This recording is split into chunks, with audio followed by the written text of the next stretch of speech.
Hi, I'm Chris Fry, and this is The View from Peru, a podcast about real ministry, real missionaries, serving a real God, all from here in my vantage point in Lima, Peru. Thank you so much for tuning in today. Also, I just wanted to wish everyone a happy Easter. This should be uploaded the day after Easter Sunday. I hope that your Easter went well. Hope it was a good time of remembering Christ and his death, burial, and resurrection with your family. I know it might have been weird for you as it was for us, not going to church on Easter, as that is like the day you don't miss church. But hopefully you were able to find a cool sermon online or something like that and spend time praying and celebrating Christ our risen Savior as a family today. In this podcast, we are going to take an in-depth look at what it was like to grow up as a missionary kid. You will not only be hearing from me, but also from around 10 other kids that grew up on the mission field. And we're going to talk about the different experiences, blessings, trials, and hardships that happen growing up in this very specific, unique, wonderful, hard, fantastic, fun, weird way that we did. So please continue to listen, and don't forget to also like, share, and subscribe this podcast.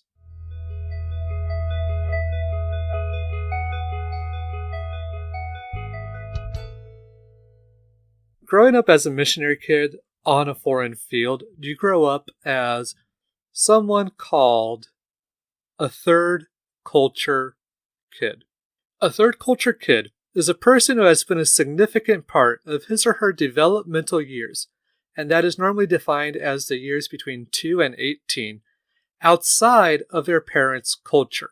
The third culture child builds relationships to all the cultures while not having full ownership of any. In other words, as missionary kids, we are almost always considered third culture kids, which means that we have our parents' culture, that, for example, might be the United States, and then we have our host country culture. In my case, and for many of the missionary kids you'll be hearing from, that would be Peru. And we feel like we don't completely belong to one or the other. We take parts from one, right? You will take parts from your culture in the United States and parts from your culture in Peru, but you will never truly feel like you belong to one or the other. Instead, what you feel most akin to is belonging to this third culture, this almost meta-culture that is the culture of being a third culture kid. Some other examples of third culture kids would be military brats. I've always found that I was able to connect closely to kids that grew up as military brats, especially if their parents were stationed in other countries, or even, as in a case at my school, kids that grew up in a different country because their parents moved for either government or embassy related reasons or business, right? So at my school, International Christian School of Lima, we have a lot of students who come from Asian countries and whose parents are stationed to work here in Peru for 2 or 3 years. While I was doing research about missionary kids, I found a list online of jokes about you might be a MK if. MK stands for missionary kid. And as I was reading through this list, I had a flashback of doing a lot of these jokes as a 6th grader on furlough when my parents were in the States, and we would visit different churches, and my dad would preach and he would give background information as to what my parents do here in Peru. And part of our thing was I would come up for a lot of these churches and do these jokes, or at least a lot of the very same ones that I found online. So you might be an MK if.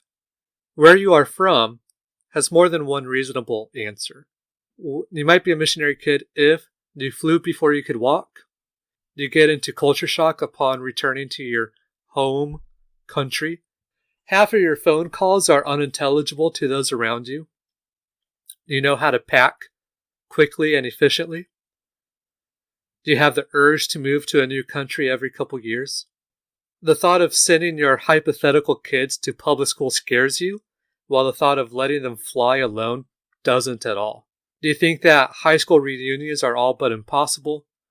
Do you have friends from 29 different countries? And you sort your friends by continent. And lastly, do you realize how wide and small and crazy this wonderful world is that God created? Now I would like to hear from two other missionary kids, Rebecca and Mary Claire. Hi, my name is Rebecca Still, or was Rebecca Still, now it's Rebecca England. I grew up in Peru, South America since I was 4 months old as a baby to when I had to leave for college when I was 18. My experience as a missionary kid was awesome. I loved every minute of it, and I think I narrowed it down to 3 reasons why I enjoyed it so much. One being kind of obvious, and the other 2 being my family. So first of all, I got saved when I was 4, and ever since then, God has developed in me a love for people and a love for His work, and I know He does that for every believer. So, and we all know that everything in life is better when you love God, love His people, and love His work. So I think that's where it started for me, is I was able to love what I was doing and think beyond myself because I was on my way to heaven and because I loved God. Secondly, I am so thankful for my parents. My dad is also a missionary kid from Peru, so he is one with the Peruvian people. He loves them so much and relates to them. So because of his example, I was able to also love the Peruvian people and experience life with my dad there in Peru. My mom is 100% American. She's a Hoosier from Indiana, and but even though she had to learn the language and the culture and the people from scratch as an adult, I am amazed with how she has dived right in to the Peruvian people's lives. Like, she's learned how to cook all the Peruvian food. She's learned how to love the people and to speak their language, all while raising 4 crazy kids. She's a nurse and never wanted to be a teacher, but she ended up homeschooling all 4 of us for years. And she did a great job. My mom prepared us for life in the United States, whether that be furloughs or especially college. So we were able to jump right into college classes, no big deal, and United States culture quite easily. So I'm very thankful for the team that my parents are. And Mom and Dad have told us multiple times that they aren't a missionary couple. We are a missionary family. So whatever my parents did, us kids were doing the same thing. So whether that be cleaning projects at church, all 6 of us went. And most of the time when Dad would have to travel to teach, we would all go, and Mom would teach women's classes, and us kids would either teach children's classes once we got older or be in children's classes. So we did things together as a family. My parents are so fun, and they love God and love each other so much that it was we never even thought of it as an option whether just Mom and Dad got to do it. Like, we always knew that we all as a family were missionaries, and that helped too, making that mission work our own for me. And lastly, my sister. God blessed me with giving me a sister who's only a year and a half younger than me. So having that friend that was always with you helped. I mean, sometimes, we would fight, but sometimes that's fun too, But like one time we had a cockroach in the headboard of our bed when we were on a mission trip in Peru. So we fought it out together, screaming at rats together, or crying in hard situations, or laughing in fun situations. I'm so thankful that I had a friend so close to me at all times, both in age and in relationship as well. So I'm very thankful for her. And I know a lot of missionary kids don't have that choice, but I did. And I'm thankful that God gave her to me. I also made a ton of friends. All of my friends are Peruvian, and I am blessed that even though we moved a lot as a family for housing, we never moved churches. So Dad has started our church and continues to be the pastor of our church. So even though things changed, our church never did. So all my church friends are still my friends to this day, and I love them so much. But that brings me to the hard part of not being able to see them all the time. God has decided that for the time being, my husband and I are to stay in the States. We farm, and it's a family farm, so it would be hard to leave, and that breaks my heart. I think I cried for, I don't know, on and off for a year when I came to the realization that God may not want me back in Peru, and that's okay because I am His. But that is the hardest part about being a missionary kid, is loving people that you may not get to see very often or at all. But I'm thankful for technology that brings us closer together. And God knows what He's doing, so I trust Him. But yeah, so that's kind of my story in short. God blessed me tremendously by giving me gifts and skills that I would not have otherwise gotten had I not grown up in Peru with my wonderful family. Hi, my name is Mary Claire, and I am a missionary kid from Bangladesh and Malaysia. When people ask me where I'm from, there's always like this moment of hesitation as I consider which part of myself to share with them. I was born on one of my family's stateside assignments, which is like a year where my parents returned to the U.S. to gather support for their mission work. They returned to Bangladesh to continue their mission work when I was 6 months old. All of my earliest memories are in Bangladesh, and which makes it so hard to summarize my experience there and the culture, but I will try. Bangladesh is heavily influenced by Islam. So, for example, women must be fully covered at all times. However, unlike other Muslim countries, most Bengali women do not wear burqas. They wear traditional Bengali dresses. In most other areas of life, Bengalis adhere strictly to Islamic law. I grew up hearing the call to prayer 5 times a day and fasting during Ramadan, but Islam is just one aspect of Bengali culture. They value art and literature, and they're proud of their national language, which is Bangla. And they're generous in an unprecedented way, and they're loyal to a fault. I moved to Malaysia when I was in the 7th grade. And while Malaysia is a Muslim country, I lived on a primarily Buddhist island. The island where I lived, Pulau Pinang, is incredibly modern and diverse. For the first time in my life, my family was not the only Caucasians in our city. I wasn't stared at everywhere I went. Pulau Pinang was also much safer than Bangladesh had been. I could leave the house on my own and ride the bus with my friends, something that would have been just totally unthinkable in Bangladesh. Malaysia's cultural values strongly differ from Bangladesh's. In Malaysia, family and community were not as highly regarded as they were in Bangladesh. There was less community between neighbors and less of an attachment to the family, and it was actually harder there to overcome barriers of race and religion. I never felt as accepted in Malaysian society as I had been in Bangladesh. While Bangladesh had felt like home, Malaysia felt like a place that I would eventually move away from. So I found my community at an international school there, where a lot of students had stories like my own. They'd moved several times and felt a connection to multiple cultures. Even most of the Malay students had moved several times. This was where I met most of my closest friends and really developed meaningful relationships. Even though my experiences in the 2 countries were completely different, I really love both of the cultures and the people, and both places just mean a lot to me.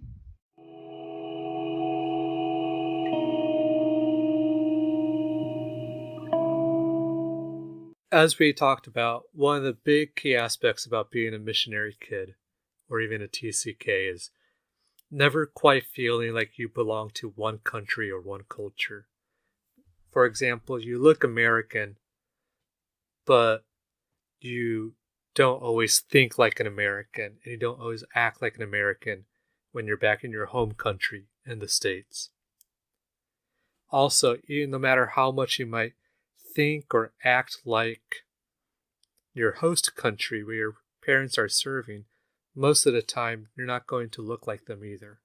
Every time I got into a taxi or a bus, everyone knew I wasn't Peruvian, just because of something like 98% of Peruvian population is, well, Peruvian. There is a very small percentage of ethnic minorities. We have to learn how to code switch as missionary kids a lot of times, and we have to learn how to blend in as like chameleons. And we learn quickly how to switch from talking to one type of person to the next in rapid succession, just by picking up key words and phrases that different groups are saying and then learning how to use them to best blend in. So I remember being able to just in youth group in the States, be able to quickly talk like any one of the teenagers, and then to be able to turn that around and talk to very conservative older pastors using key words that would make them feel most comfortable talking to me, and then go right back into youth group and using other keywords and phrases and terminology in order to be accepted by them. And this ability does have its advantages, but it also has its disadvantages and can lead to taking on bad habits or even words that you don't know are bad. That happened to me a few times, just like repeating words in order to fit in, and then later finding out that those are like borderline swear words, and then having to take those out of my dictionary. Also, I don't think there's anything wrong with a certain amount of desire to belong. I think that's normal. I think that's part of being the social creatures that God created us to be. But it can very easily go off track and become an obsession and become the priority of your life, especially in the teenage years. And in your teenage years is when you really begin to search for identity. And as third culture kids, missionary kids often have a more urgent and desperate search for identity. We don't have tent poles of nationality or of different states. If you talk to many kids from the States, they can at least start their identity by saying, I'm American, I am from Indiana.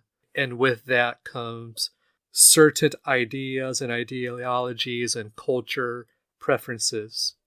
But as missionary kids, we don't have that really. For me, this was compounded by being adopted, right? So I couldn't even fully attach myself to my parents' ancestry.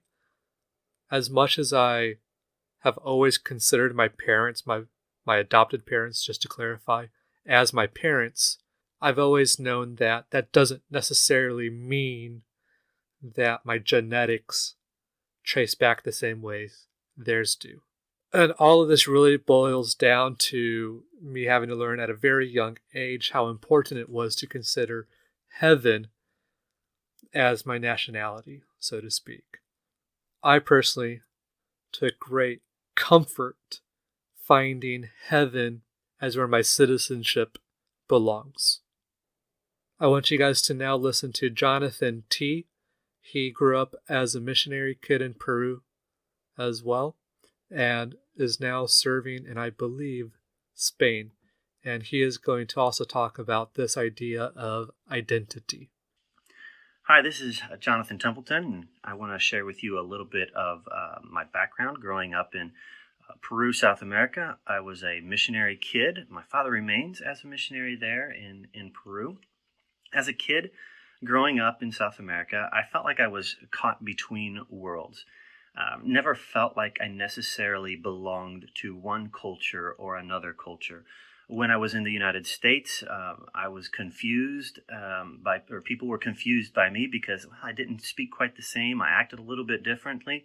Maybe I wanted to give someone a kiss on the cheek as opposed to a handshake as we would in the U.S. And so it was always strange. You're not from here, but you look like you're from here. Whereas when I was in Peru, I obviously stood out because I had blonde hair, I had green eyes and fair skin, and again, I confused languages, English and Spanish, and so I never had this sense of belonging that maybe you might hear typically with Americans.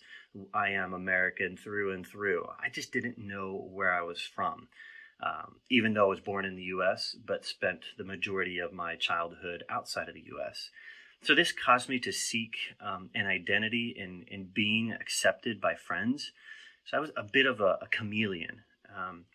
There's a virtue to that and there's a vice to that. The virtue is you learn to adapt to your circumstances like a chameleon blends in, right? And so I would quickly blend in. I would quickly find friends, whether in the US or in Peru, but I would blend in by seeking their acceptance and by doing things that led to sinful patterns in my life. I wanted to be affirmed by them and feel that I was making them happy. And so ultimately, I'm looking for my happiness, my joy in them affirming me. And for obvious reasons, that just can't last. Someone can't keep that up. And it just reminds me that we're all in search of identities. We're looking for an identity that sticks, an identity that satisfies, one that actually lasts and it doesn't change. And I'm growing to understand that my identity in Jesus is more permanent, it is more satisfying, and it sticks. That's why God says to Jesus, he says to him and his baptism, "This is my son in whom I am pleased, well pleased." And in Jesus, I can feel that same affirmation and have that new identity as a child of God that sticks, that lasts, and it satisfies. Another key aspect of being a missionary kid would be furloughs. Furloughs are the times when you and your family go back to the States. From what I've seen, most missionary families go to the host country for 4 years and then go back to the States for 1 year. And many people that are not closely connected to missions often mistake this as a 1-year vacation. That is not the case. Often, the year before your furlough is one of the most exhausting years, as you have to get everything ready and packed and make sure that your ministries will all be taken care of for the year that you are gone. So the year before furloughs tends to be very stressful. And then the furlough itself is not a vacation. For example, growing up, parents had about 30 or something churches. I don't have the exact number with me. And so we would be in the States for about 52 weeks, and we had to visit all of those churches. So we spent a lot of time traveling. And you go from church to church, person to person, house to house, small group to small group, Sunday school to Sunday school, nearly every single Sunday. Most of these times, these are 3 or 4 day trips often. And it can be exhausting. And then, as adult missionaries, you're like on the phone all the time, scheduling the next church that you're going to, making sure that all the T's and I's are dotted and crossed with the pastors there, making sure that you have everything you need ready to go, like your presentation table, your prayer cards and everything. And then you also are writing emails and talking to your mission organization. You're also talking to your co-workers, the other missionaries, and the local ministers as well, making sure that everything is going well. You're calling people back from your Peruvian church, for example, and you're getting involved in your state's church. You're seeing family that you haven't seen in 4 years. So as fun and as good as it is by no means a vacation. Sometimes, now speaking of traveling, I want you guys to now listen to Jonathan O. Okay, so for me, this whole culture missionary kid thing was interesting. By the age of 12, my family had already moved 5 different times, 5 different countries, 5 different cultures. I had lived in Latin American cultures. I had lived in American culture. I lived in European culture. And it was during critical times of my formation. So there was a lot of mentalities, culture, idiosyncrasies that just are all over the place. So like I would have a sense of humor from one type of, if you can say a country sense of humor, but one type of culture, but then I would have a mentality or a way of critical thinking from another type of culture. And then I would have another, other cultural mixtures within. So by the age of 12, I'd already moved a lot, which I realized later on created in me lack of identity in a certain way, or just a different identity, much like a third culture kid on steroids. So for instance, very shallow relationships for me, very shallow relationships, because and I realized this later on, I know relationships don't last. Because in my worldview, in a few months, I could pack up and leave. And so I would change schools, I would change friends, I would change church, I would change ministry, I would change culture, I would change everything. Even food was different. So a couple of good things was I learned quickly to adapt and quickly to make friendships. The bad thing is there were always shallow friendships. I remember when I was very young, waking up, being woken up by my parents at 4 o'clock in the morning, and all of a sudden realizing my parents are dragging me to the airport because we're leaving. And sometimes I didn't get to say goodbye to my friends. Sometimes, that was just a change we had to do. And so I kind of grew up with that. I know friendships don't last as long as you think they do, especially if you're moving this much.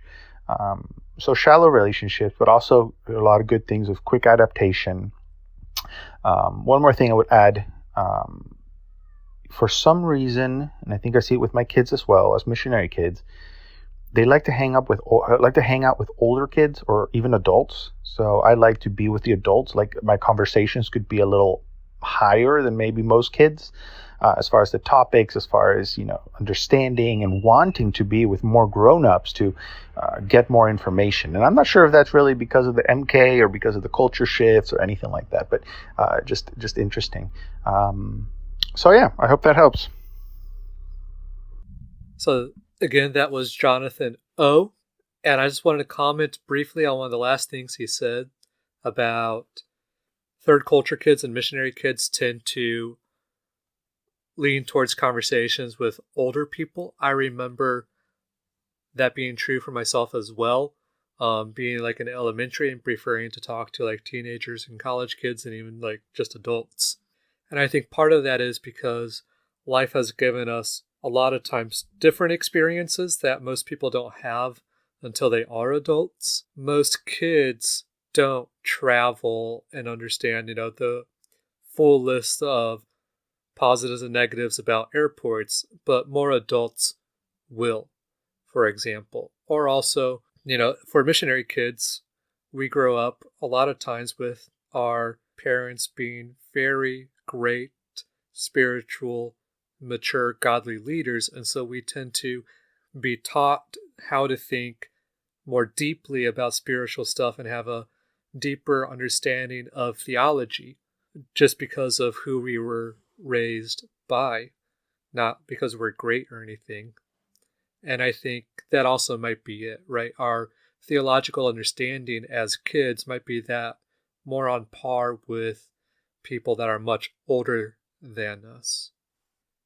So furloughs provide a time for the missionary family to have a lot of fun adventures. In kindergarten, we did a out west road trip, and that was awesome. I think we still have a church in California, so we drove all the way from Indiana to California and stopped at a lot of different sites along the way, such as the Grand Canyon and Yellowstone National Park. It was pretty awesome. Unfortunately, I don't remember a lot of it because I really don't remember much else besides like what I had for breakfast yesterday. But I do remember it being really, really fun, and I do have some really great memories from it. Also, every now and again, the Lord will really bless us through someone else, and we get to do something that many kids, even in the States, don't get to do. For example, I've been to Disneyland, Disney World, and Universal Studios on different furloughs growing up.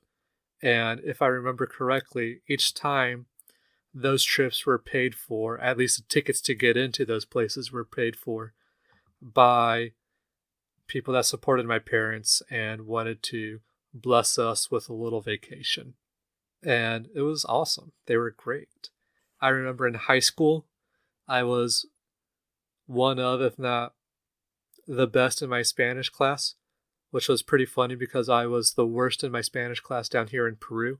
And it was really fun to surprise people with. I loved it when my Hispanic, my Latino friends would invite me over to their houses or whatever, and I would talk to their grandmas in Spanish, and they wouldn't really understand what we were saying. Really fun. Also, I remember getting my license in my 11th grade year, which was really fun because in Peru, you can't get your license until you're 18, but I was able to get it like a year or two earlier because we were in the States. Still wasn't allowed to really drive in Peru, but I had a lot of fun driving when we were in the States on that furlough.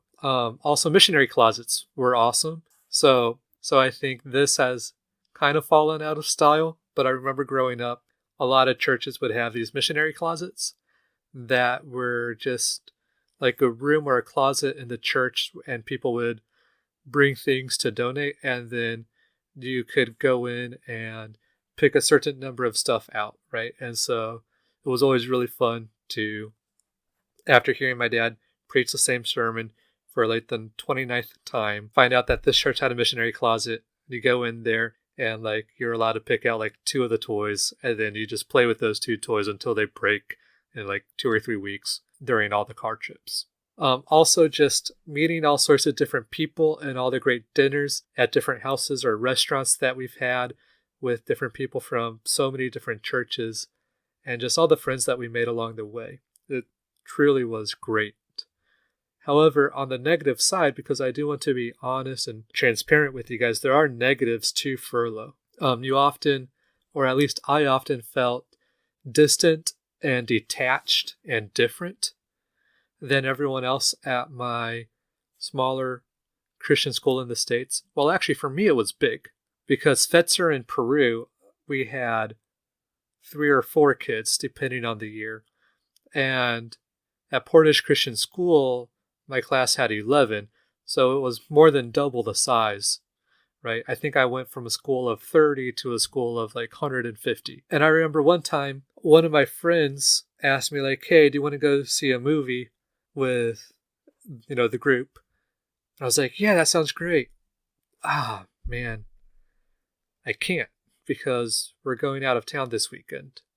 We had to like leave Friday night in order to make it to the church on Sunday, and then I think I was missing that following Monday of school. And this was very early on, and when my friend first invited me to go hang out with everyone, I was really excited as this was a great opportunity to get to know more people from the school. And then it really hurt when I realized that this wasn't going to be that opportunity. Another example of feeling different would be the mayonnaise story. So in Peru, we tend to mix our ketchup and mayonnaise, and it tastes really good. And I remember one of the first times I was hanging out with a group of people from my school, we went to Buffalo Wild Wings, and so I asked for mayonnaise, and I got some glances, and then everyone stared at me when I mixed the ketchup and mayonnaise together. And even like a girl to my left went like, "Oh, that's so gross!" And it was almost like Saved by the Bell. I kind of like snapped my fingers and time froze. And I realized I had a choice in this moment. I could play it off as a joke and be like, I know, like, that's so dumb. Why would anyone do that? Or I could embrace the side of me, right? The side of me that is Peruvian and be like, no, look, this is what I do. This is what I'm about. I think it tastes good. If you don't, that's cool. But this is part of who I am, as dumb as it might sound. And I chose. And I chose to stand by part of who I was.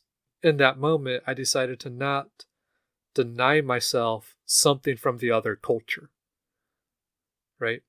And it was something so small, but I think it really helped set me up for the rest of my life. Also, when you're on furlough, time doesn't stop for everyone else. So the entire time you're in the States, all your friends back at home are living their lives and making inside jokes and dating or breaking up, and you're just completely out of the loop. Because people will talk to you and do their best to keep up for the first 1 or 2 months, but usually around month 3 or 4, correspondence stops. Your friends really don't keep up with you much besides that. And then the flip side of that is also in the back of your mind with every friendship that you make while you're in the States is this like countdown clock. You're like, hey, this is a really good friend. Too bad you're leaving him or her in 9 months. And so there's always that going on in the background, that you know that you're going to leave, and that reality also hasn't really set in for them. They're not fully aware of what that means, that you're going to leave again. The next two people you are going to hear from are first Isla and then Hannah, and they both agreed to share with you guys their perspective on furlough and what this time of their lives was like. So one of the ways that being a missionary kid and going on furlough affected me was that it made me really angry and bitter towards America. Just being completely honest and frank and laying it all out there. I think for me, going from living in a context of Peru where you're surrounded by poverty, you're surrounded by different culture, different people, different foods, to go to America where, especially where my family spent furlough, it seemed to be much higher socioeconomic status in the U.S. than maybe other people's experiences. And it was just really hard for me to go from a Peruvian context where I felt so at home to coming to America, being in a context where I'm surrounded by super wealthy people that have no concept for how the rest of the world lives and works and breathes. And they have no interest and no care in the way that they do interact with developing context is out of this like really, to me personally, very like almost like a colonialist mindset of like, well, I'm wealthy and I'm doing all these great things. So therefore what I have to teach you, you definitely need, and you don't know all this stuff. And it's just from this attitude of like, sorry, that's my dog. This attitude of like, I know better than you because I'm wealthy.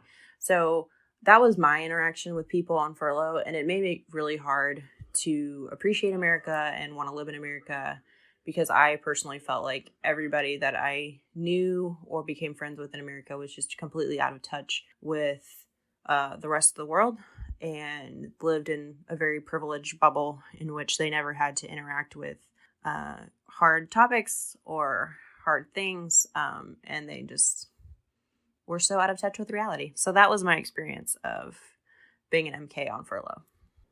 Hey guys, my name is Hannah. I am an MK. I spent about 14 years in Peru as an MK until I went to college at the age of 18. And Chris had asked us to just share a couple little stories on our experiences or what we thought about our MK life. And something that I was thinking of was furlough. To me, I don't know what your experience was or what other MK's experience was. For me, this was my crash course into U.S. culture. I had 2 furloughs before I ended up moving permanently to the U.S. when I went to college. And when people put posts on whatever, Facebook, whatever, on, oh, you know you're a 90s baby if that, or this is your childhood, and all these different pictures, I have 2 very specific years where I learned all of that. So when they talk about Beanie Babies or these little bracelets that were a big thing, or certain movies or singers or whatever, I learned all of that when I was 8, and then nothing. And then I did a crash course, picked it all up, learned as much as I could when I was 13.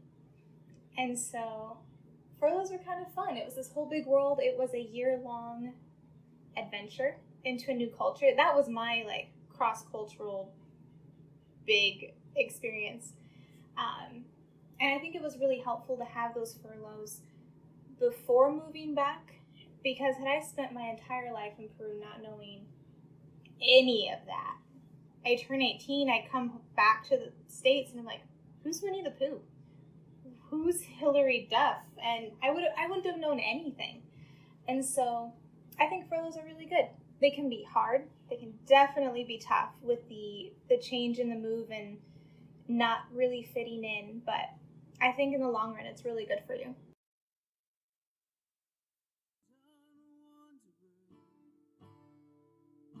Together undone wanderers, we are undone wanderers.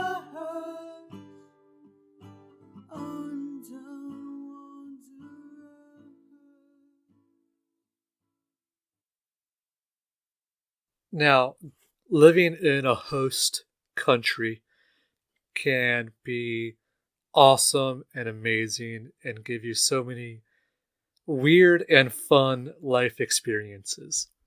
For me personally, growing up in Lima, which is a city of over 9 million, meant that I am through and through a city boy.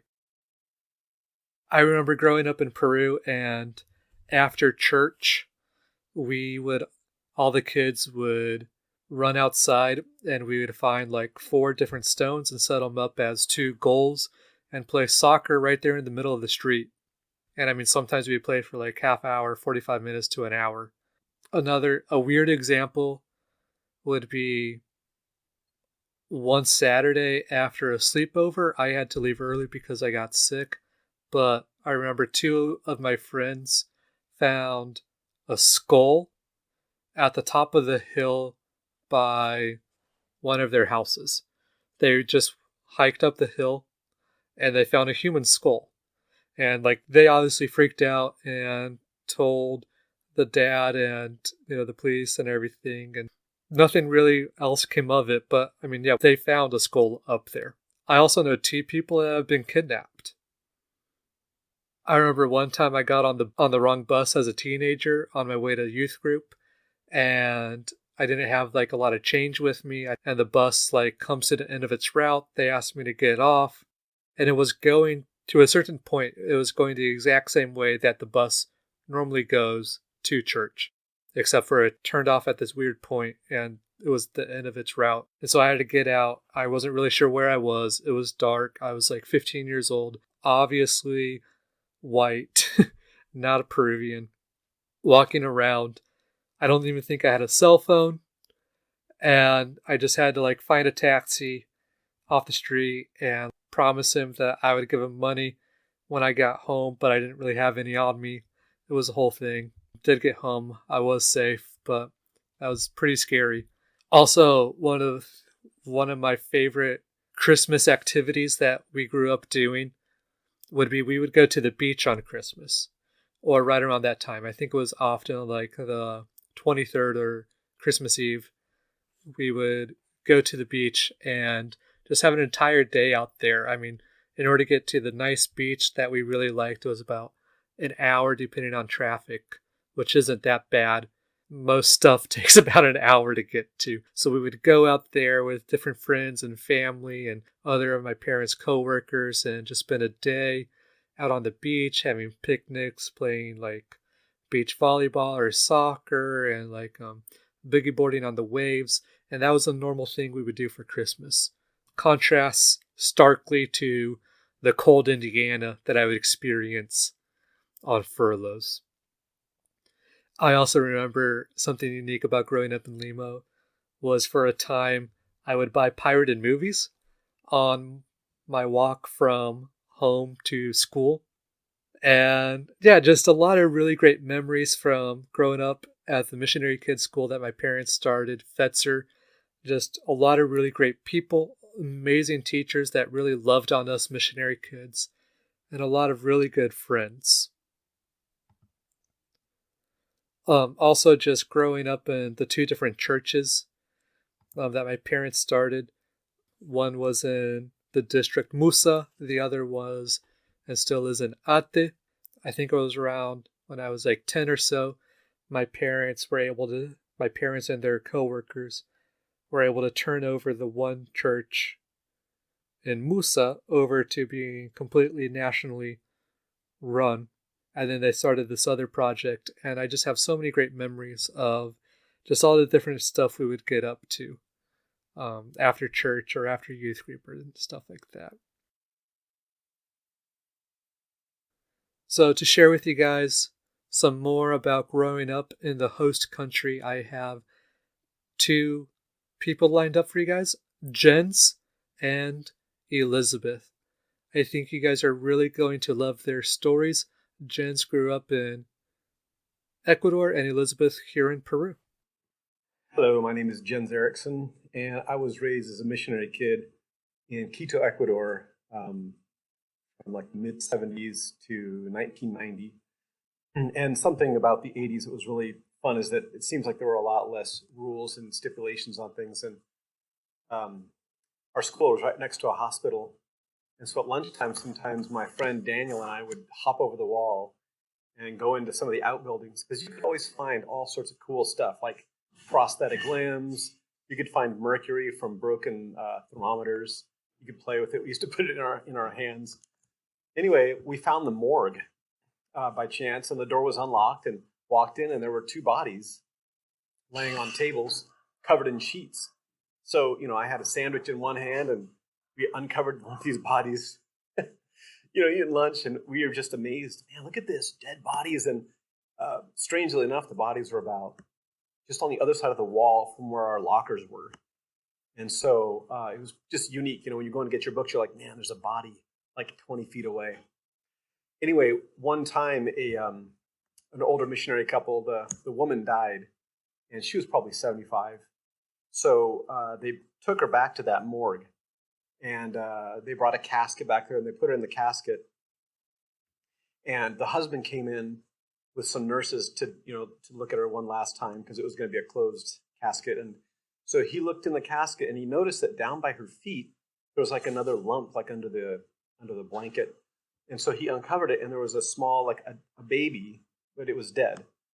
And the nurse was like, "Oh my goodness! One of the poor people who came to the hospital here, their baby was stillborn, and so and they couldn't afford to bury the child on their own, and so they were trying to sneak this baby into your wife's casket. We're sorry, we'll take it out." And he said, no, leave it there. This is what she would want. And so they did. They left the baby there, and they closed the casket. And that missionary woman was buried with that baby there. I think that's a great testament. Anyway, that's one of my exciting stories of life as a missionary kid. Raised in Quito, Ecuador, I went to the school called the Alliance Academy. And school got out at 3:30, and my parents got off work at 6 o'clock. So that left me 2.5 hours of free time. And a lot of times I just take the bus home, which took me right alongside the airport. And it was an international airport, so it was you had some really big planes coming in, but they also had a lot of small planes. And I've always had this intense interest in aviation. So one day I got off the bus and walked around to where the small planes were, and I just stood there at the fence, like little chicken wire chain link fence, and just stood there watching. There was a pilot in there, and he saw me, and he waved, and I said hi. And I'd go there, day after day after day, and I'd look at planes. Anyway, one day he said, "Hey, do you want to come in and look at this plane?" And I said, yeah. So I came in, and I met this guy. His name was Capitan Capitan Omar Hidrobo. And so I made it like a tradition, every day, like 3 times a week maybe, I'd stop at the airport, and Capitan Omar Hidrobo would bring me inside, and we'd look at planes. Well, I mean, the planes, and sometimes he'd take people flying, and he had a charter plane that he'd take around Ecuador. It was a little Aero Commander. It was like a high wing twin turbine airplane. Anyway, one day I came in, and he said, "Hey, do you want to go for a test flight?" He'd repaired some sort of something on the avionics. He's like, "Do you want to go?" And I said, yeah, I'll go. He goes, "Well, look, you can sit in the co-pilot seat, but when we take off, you have to get down because my flight plan only has me as the pilot in command and nobody else." So I did. I was like 15 or 16, and I ducked down, and so we took off. We flew around Quito and made a landing. And I didn't tell my parents this because I thought, man, if I tell my parents, they're going to stop these flights, and I won't be able to do it again. And being able to fly, for a kid after school is great freedom. Anyway, so I used to fly with this guy, Capitan Omar Hidrobo, and sometimes we'd go and take like hour-long flights, pick people up in other parts of Ecuador and come back again, German photographers or big bags of fruit and sometimes a pig or something like that. Anyway, I went back years later, maybe 8 years later, to visit him, and the guy at the airport said, "Why, do you know Capitan Omar?" And I said, yeah, I used to fly with him. And he said, "Well, Capitan Omar is being looked for by Interpol. So apparently he was doing some flights, I think maybe drug flights, something that wasn't quite right." Anyway, but I don't know where he is now. But that's one of my stories. It was really fun. My parents did find out in the end. Hello, my name is Elizabeth Pone. I spent most of my life living in Lima, Peru, and I absolutely loved it.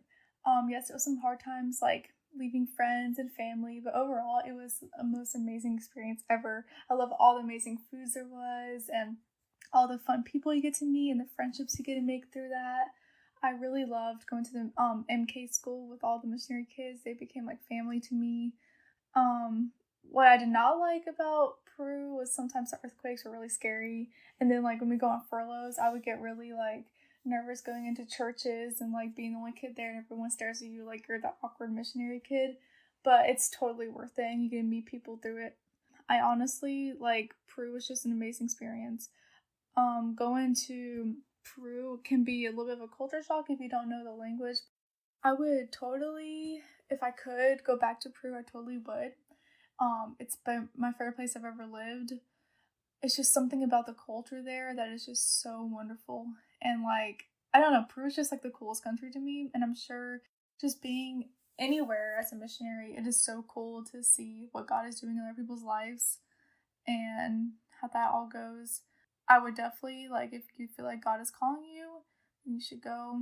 And if you're MK, just enjoy your experience where you are now, because it is really awesome. And one day you will look back and really miss it and realize all the amazing memories you had as a missionary kid. Thank you. We are undone wanderers, undone wanderers.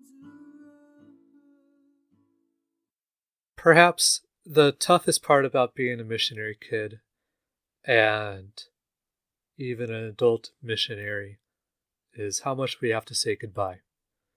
We are in a constant state of telling loved ones bye, whether that is because they are leaving the mission field permanently or on furlough, or because it is our turn to go on furlough, or whatever the case may be. We are always telling people bye. And growing up as a kid, you don't always know how to say goodbye and the best ways to cope with that. And you don't always get a chance to say goodbye. An example of this is, for me personally, my best friend in elementary school, Daniel. He was going to go on furlough, and then he was supposed to come back. And I think he went on furlough in what would have been my fourth grade. He was supposed to come back, and we were supposed to have fifth grade together. Except for while he was on furlough, his parents were notified, or the Lord led them, they would not be coming back to Peru as missionaries. And I never really got to say goodbye to Daniel. And for a while, that was an open wound, right? And, when you're in fourth or fifth grade, and this wasn't like video calling really wasn't possible when I was a kid, especially down here. And you would try to write emails, but it just never really would work. So this was an open wound for a while, and the Lord had to, little by little, heal it. And very few friends can survive 4 years of no face-to-face communication. I just want to give a quick shout out to some of my friends, Richard, Tyler, and Donald, who are probably some of my oldest friends that I still keep in contact with. They've always been able to reach out here and there while I've been here in Peru, and our friendships always just pick up right where they left off whenever I am back in the States. With all the saying goodbye, missionary kids and third culture kids at a much younger age than many other kids probably have to learn how to say goodbye. And we also have to wrestle with the difference between feeling detached and accepting the distance. Feeling detached is isolation. Feeling detached is putting walls around yourself because you are afraid of how much you are going to be hurt if you eventually have to say goodbye to someone. And as you've heard from so many of these other voices in this episode, we have to say goodbye a lot. However, if we learn to accept the distance, it changes. This is one of the things that I really didn't learn until college, was learning how to accept the distance. Accept that sometimes friends are put in your life by God, who is all-knowing and all-sovereign, for a certain amount of time. Not every friendship needs to span a lifetime, and that is okay. It is okay for some of your friends to be encapsulated by time and to accept that distance and accept their friendship when it was offered. And don't feel embittered when it is no longer offered, especially if it's not being offered because of distance or because, Facebook feels so artificial. But true friendship will always be able to pick up right where it left off. And this is something that has been proven true by my elementary school friend, Daniel. The other year, Daniel came back to Peru for a quick trip. His business brought him down here. We picked up right where we left off. Even though we hadn't been in contact for some probably 20 years or 15, 20 years, we still realized that despite the distance and despite the lack of communication, there was still a connection of friendship between us. And I think in a way that is beautiful. Another hard part of always saying goodbye is I've always wrestled with my place in the extended Fry and Hinkle family.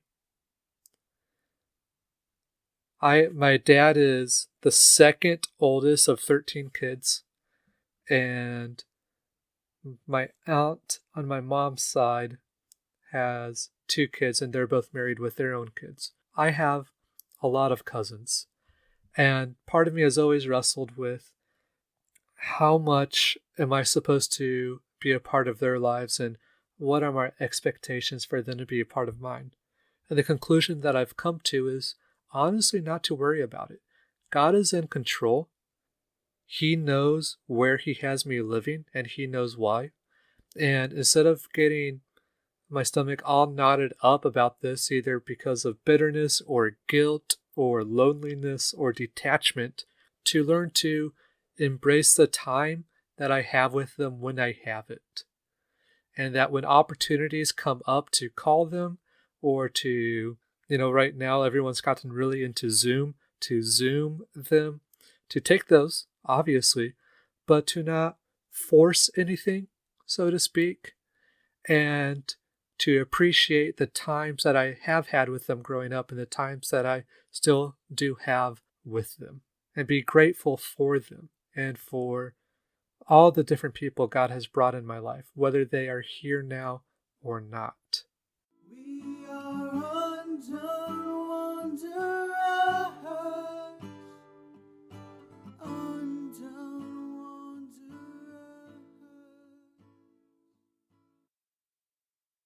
Hey, it's Hannah. I wanted to talk to you a little bit about moving and loss in the life of an MK, because I think we can all agree that MKs have more than their share of moves and saying goodbyes and that general feeling of loss. But I'm about 10 years removed from being an MK. I moved back to the US in 2009, and I got married about 2 years ago, and we moved cross country right after getting married. And I had a lot of people saying, you shouldn't do this. This is really hard. Marriage is hard. And then all of a sudden you're moving to a completely different place and you're just not going to be able to do it. Moves are really, really hard. They're tough. You have no idea how hard it's going to be as a new wife in a new place, figuring all this out with no support. But, as an MK, I'd already experienced that. I knew, moves are hard. Going to a new place is tough. You don't fit in for a little while. Everyone has their routine, and you're not really in their routine. You're not in their circle. You have to grow into it, and that takes time, and it takes work for sure. But all of my moves and goodbyes and all of those tough things that happened throughout my childhood, definitely when I turned 18 and came back to the States for college, they actually made me really resilient. They those things taught me skills. They taught me perspective on things that honestly continue to happen throughout your life. And they were just really valuable lessons, and I am incredibly grateful for my experience as an MK and the strength and the resilience that I've earned from that, because it has served me really well in my adult life. And the last part about being a missionary kid that I wanted to briefly talk about with you guys is transitioning to the quote-unquote home country. And as missionary kids, this happens at different parts of our lives. Sometimes the Lord calls the families out while we are younger, right? So sometimes your family might be called back to the States when you are in elementary or high school. But for a lot of us, it's when we go back to the States for college. And that is a huge transition, as many college students go to a college far away from their parents. We go to a different continent, and there really isn't a safety net. And we have to mature very quickly as our parents are so far away. And really, I think the training that most missionary kids receive in preparation for that is much more intense than many kids in the States who are only going an hour or two away from their parents, because our parents have had basically this deadline in their mind that when my son or daughter graduates from high school, within a month of that graduation, roughly, they are going to go to a different country, a different continent that they've only been to for a few years. So I need to make sure that they understand enough about the culture. And then I need to make sure that they understand the importance of all sorts of different spiritual practices, because I'm not going to be there to really check up on them. So some of those spiritual practices that my parents really made sure were ingrained into me were the importance of going to church, right? Because it would have been so easy to lie to them that, oh no, yeah, I went to church this morning. They didn't know anyone at my college. They didn't know anyone. So I could have lied to them and, just slept in every Sunday, etc. But thankfully, through the power of the Holy Spirit, they ingrained those spiritual disciplines into my mind, and I was more or less ready for college when I left. And from that point on, it would be anywhere from 6 months to a year between when I saw them again.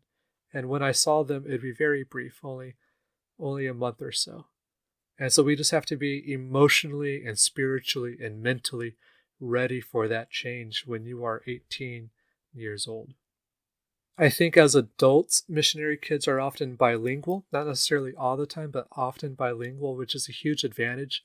We also tend to be more resilient and more flexible because we have grown up in a lifestyle that requires flexibility, and when plans can be thrown out with a moment's notice.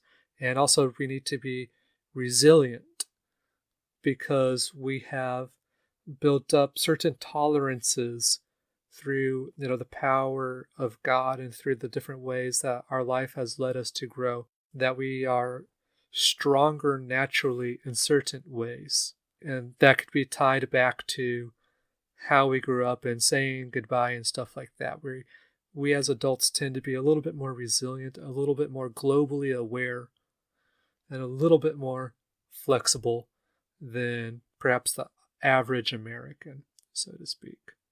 Something else that I've seen is there tends to be very little in between ground when it comes to spirituality. Most missionary kids, from what I've seen, continue strongly in their faith as adults. And there are a few who rebel hard against it as adults and who just for whatever reason reject everything that they learned and saw on the mission field. What I don't see a lot is lukewarmness. I don't see in my friends and other people that grew up as missionary kids a sense of laissez-faire or or being bored with Christianity. For whatever reason, it tends to be an all or nothing situation with, from what I've seen, most people being all in. Now, that does not mean that every missionary kid becomes a missionary or a pastor or whatever, but you will tend to see that they take their spiritual lives very seriously, and that even if they are quote-unquote laymen in their local church, they are a very active part of their local church. To close us up, I have two more fellow missionary kids, Marissa and Hannah Beth, and they want to share with you guys what that transition was like into college and adulthood. Hi, my name is Marissa, and I am a missionary kid. I grew up in Fortaleza, Ceará, Brazil. My family moved there when I was 3, and I didn't move back to the U.S. until I was 18. So I've been back in the U.S. for 9 years now, but most of my life was spent in Brazil. I was raised there in that country. My parents actually still live in Brazil currently. When I was 18, when I moved back to the U.S., I encountered a lot of culture shocks, just because I had spent pretty much literally my whole life in Brazil. When I was 18 and I moved here to Ohio, everything was new, a new country, new life, new people. So it was hard getting adjusted to. I'm not going to share everything, but a couple random culture shock things for me. One big one that I still struggle with to this day is not having a wall around my property. I definitely miss that. If I had a choice, I would still have a wall around my property. In Brazil, you have your house, your yard, all of your property that you own, and then around that is your yard. So you're free to be in your yard. You have privacy and you're safe. Here in the States, anyone can walk up to our windows, and that still really bothers me. And it's odd for Americans to hear me say that, but growing up in a country where you did have a wall, it's very hard to adjust coming to the States and not having that safety net, I guess. Something else that I struggled with a lot and still struggle with is I speak 2 languages, Portuguese and English. There's a lot of phrases that Americans say that I do not understand. I've lived here for 9 years now and I still do not understand. I don't catch on to them. I don't get them. A lot of times when people use them, I just kind of blow it off like I understand what they're saying, but I actually don't. So I'm still getting used to that. Like, I don't know if I ever will. And I tend to say words differently, or I pronounce them differently. If they're similar to words in Portuguese, I will pronounce them more like I would in Portuguese and English. And since a lot of times I actually think in both languages, I think in both languages. So it's sometimes when I'm speaking to someone, words might come to me in Portuguese, and it takes me a minute. I have to remember what those words are in English, or vice versa. So that's adjusting. It was harder when I first moved back, but it's gotten better. But I still do a lot of times think in both languages and encounter that. But those are just a couple random culture shocks for me moving here in the U.S. that I tend to still struggle with. But really overall, I am, no matter all the things that I've been through as a missionary kid and the difficulties that we encounter, I am still very thankful and grateful that I was raised in Brazil. I wouldn't have it any other way. It's a blessing to have been raised in another country and have that experience. I am just so grateful that I had the opportunity to do that my parents chose to move to another country when I was very young. And I am very blessed to be able to speak 2 languages as well. I don't use Portuguese much here in my small town in Ohio, but I still love the ability to be able to. It just makes me who I am.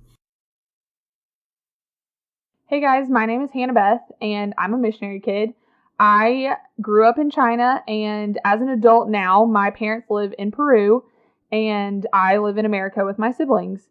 So being a missionary kid has definitely shaped who I have become as an adult, and I'm very grateful for the experiences that I have had. One major lesson that I have learned through being an MK is just how God sovereignly gives us community that is different from us so that we can learn from each other. I think it's really beautiful, the culture that is created in another country when all you have are each other, and so you are able to look past differences and really learn from each other. I think that's really beautiful, and that's something that I have been able to take into my young adult years and really apply to my life, even now living in America. Something that I think is really difficult for missionary kids to go through is just adjusting in general, whether that be adjusting to a new culture or readjusting to your home culture. That was definitely difficult for me, and I definitely went through a season of anger where I had to work through a lot of uncertainty on whether I really wanted to go back into the mission field or not as an adult.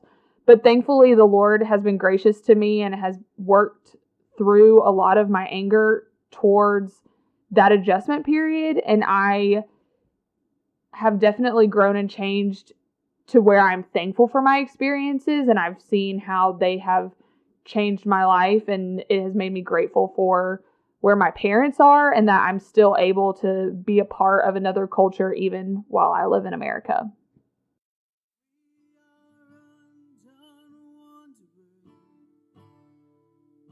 Together undone wanderers,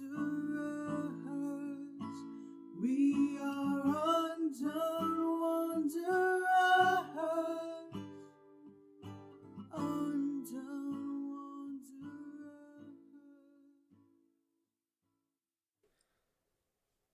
Well, many missionary kids, like myself, grew up feeling as nomadic wanderers, not really completely attached to either their host or home country.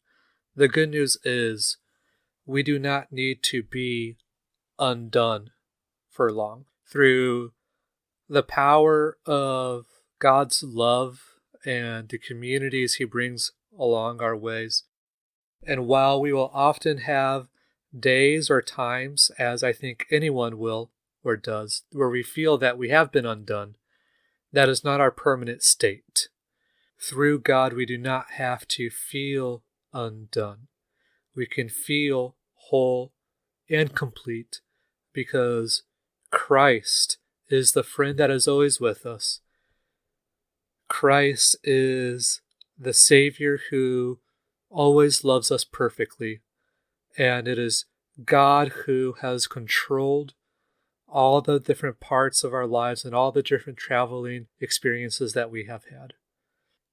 Thank you so much for listening to this podcast. I know it was a bit longer, but I hope that you would agree that the other voices that we've heard from really made a difference. I just want to give a quick shout out to them, to Elizabeth, Hannah, Hannah Beth, Rebecca, Jonathan T, Jonathan O, Isla, Jens, Mary Claire, and Marissa. Thank you guys so much for your honesty and your vulnerability and your willingness to share with me and whoever else just happens to listen to this. I want to thank Tyler Burns for lending me the song Undone Wanderers, and I want to thank you, the listener. Thank you for chiming in today. Thank you so much for listening till the very end. I really appreciate it. I hope that this has helped you understand a little bit more about what the lives of those kids that randomly come to your church are sometimes, those missionary kids that will every now and again appear in your church. If you have any questions about being a missionary kid or life as an adult missionary or Peru or ministry, etc., please send them my way at cmfry427@gmail.com. One more time, that was cmfrey427@gmail.com. Also, please feel free to follow us, my wife and I, as we serve God here and see what we are doing through Facebook and Instagram. We are found on both of those under Chris and Paula Fry, The View from Peru. Also, please follow or subscribe on our Spotify or YouTube channel, whichever way you are listening. That really does help out. And if the Lord has placed it on your heart to support Paola and me with either a single or monthly monetary gift, in the show notes below are the instructions as well as the links to our Facebook, Instagram, and YouTube channels. If you want to donate, please go to www.nics.org/donate- and choose donate now. Then go to staff support, and my project number is 004017. And again, all of that should be found in the show notes below. Thank you so much for listening, and I hope that this has encouraged you in some way. Maybe you have connected to one of the stories that were shared here today. If so, please let us know. Maybe this has shown you new ways to pray for missionary families that you are connected to, and I hope that this has been spiritually enriching to whoever has listened, and also that God has been glorified through this podcast recording. All right, I will see you guys next week.